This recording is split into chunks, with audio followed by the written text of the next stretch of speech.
Povoa de Varzim, the most boring town. In Portugal. Not only in Portugal. Yeah, it's in Portugal.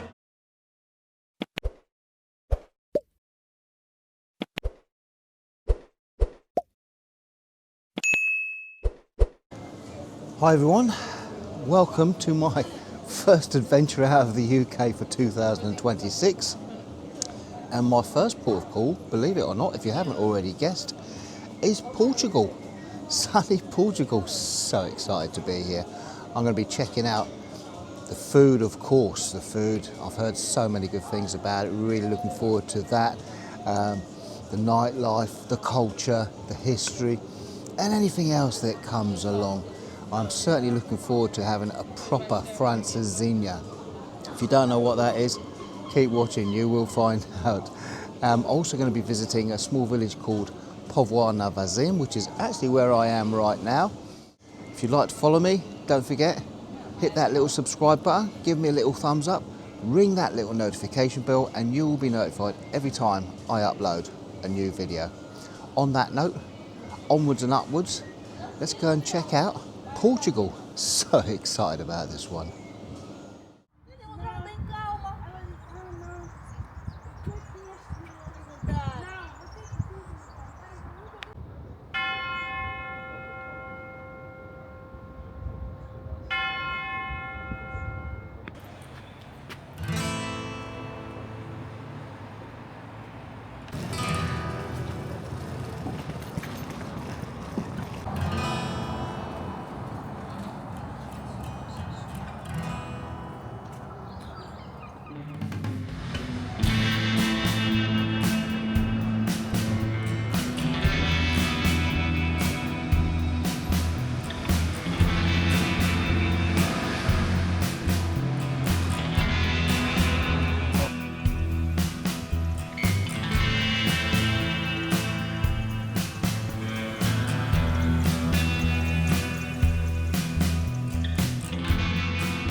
One thing I love about travelling is waking up in a foreign country.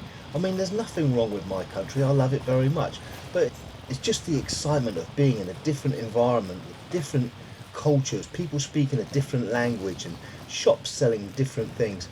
I guess you could use the expression, a change is as good as a break. However, on this occasion, as I find myself walking through the high street of Povoa de Varzim, I have to ask myself a question. With all these empty shops and hardly any people about, have I ended up in the most boring town in Portugal?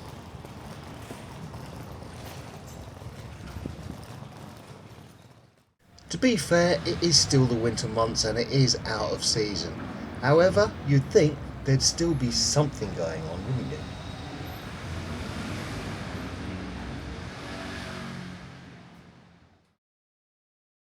Nestled along the northern coast of Portugal, just a few miles from the Spanish border, the seaside town of Povoa de Varzim often appears charming at first glance, with its long Atlantic beaches, tidy promenades and quiet streets.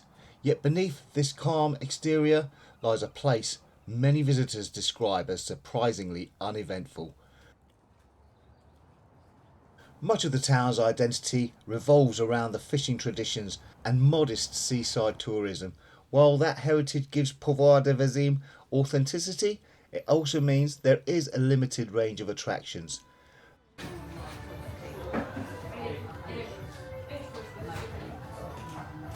Visitors can stroll along the waterfront, watch fishing boats return to the harbour, or sit by the ocean listening to the waves, but after that, options tend to be a little bit thin.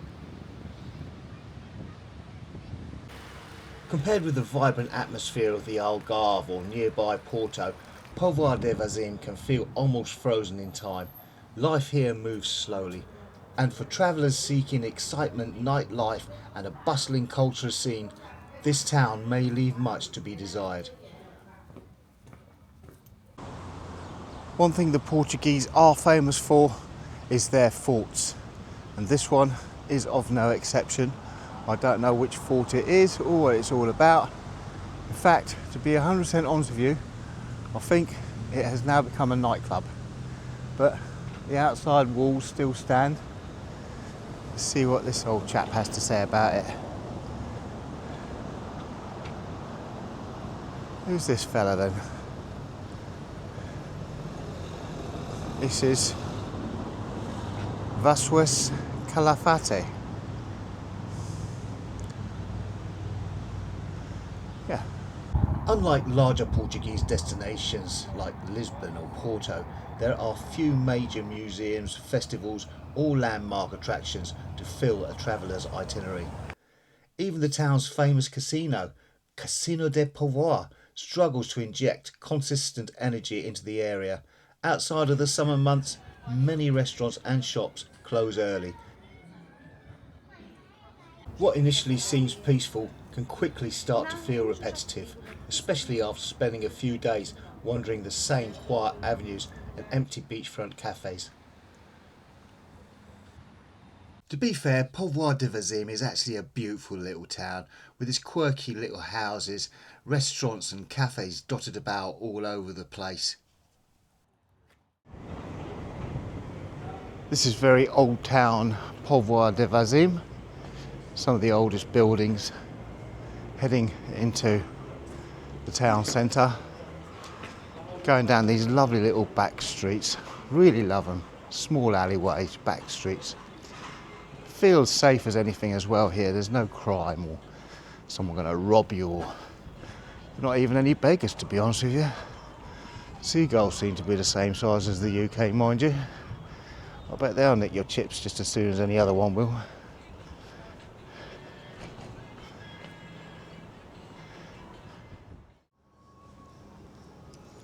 Look at all these old houses, the architecture, absolutely amazing. A lot of this dates back to the Roman times and still keeping to that era.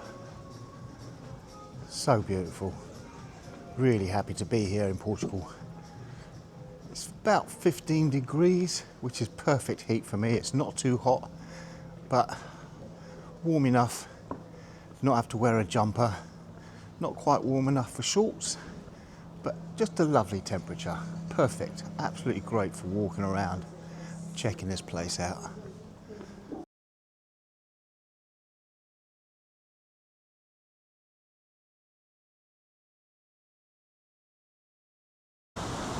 This is the front of Povoa de Varzim, massive casino.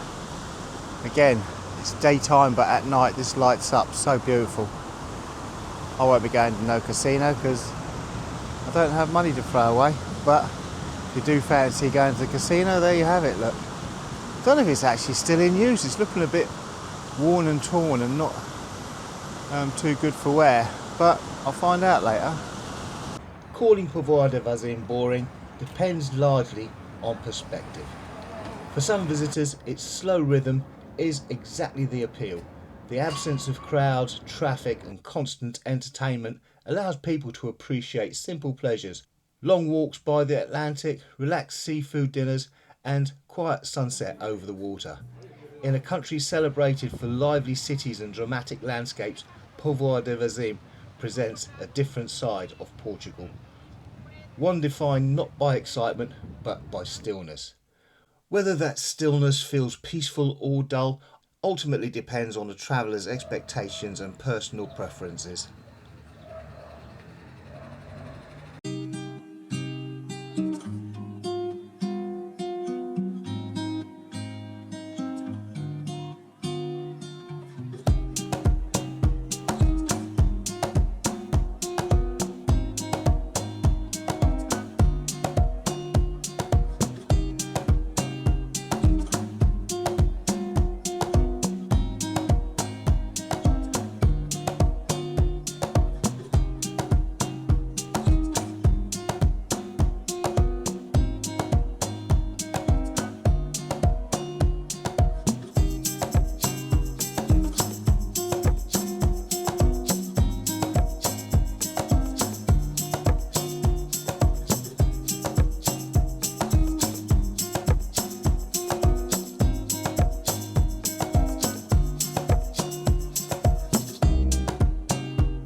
I was told there was going to be a carnival, so I made my merry way down towards the beach where it was supposed to be happening, and this is the carnival.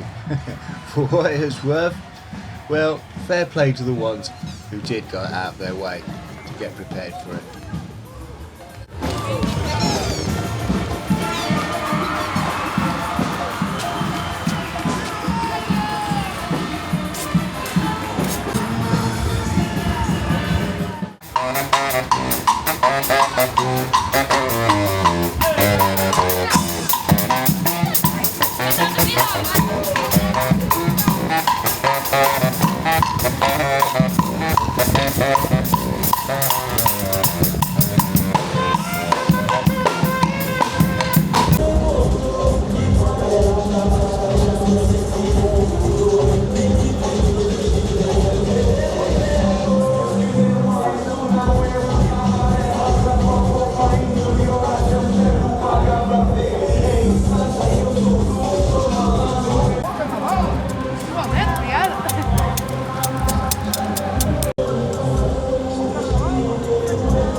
As always, I've decided to treat myself to a kebab. Even though, yes, I know I'm in Portugal and there's a lot of lovely other food about, I always do like to treat myself to a kebab when I'm in a foreign country, just to see how they do